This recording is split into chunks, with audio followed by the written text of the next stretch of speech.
ہم کریں گے ہر مظلوم کی حمایت۔ السلام علیکم، میں ہوں حرین فاطمہ اور آپ دیکھ رہے ہیں حمایتی نیوز HD چینل۔ نظر ڈالتے ہیں آج کی اہم خبروں پر۔ ملک میں 11 برس بعد نیشنل ڈرگ سروے ہوگا۔ نیشنل ڈرگ سروے کے تحت ملک بھر میں منشیات استعمال کرنے والے افراد کا ڈیٹا اکٹھا کیا جائے گا۔ سروے میں گھروں کے علاوہ تعلیمی اداروں، کچی آبادیوں اور دیگر جگہوں سے بھی ڈیٹا لیا جائے گا۔ جمعرات کو نئی نسل کو منشیات سے بچانے کا قومی مشن کی تکمیل کے لیے وفاقی وزیر داخلہ محسن نقوی کی زیر صدارت کمیٹی برائے نیشنل ڈرگ سروے کا اجلاس ہوا۔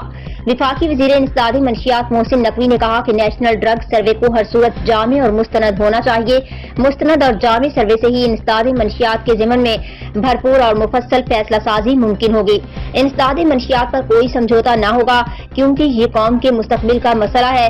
محسن نقوی نے مزید کہا کہ ANF اور پاکستان بیورو آف اسٹیٹسٹکس مل کر سروے کے انعقاد کے لیے طریقہ کار، مطلوبہ ڈیٹا کی نوعیت، نمونہ کی شکل اور ٹائم لائن کو وضع کریں۔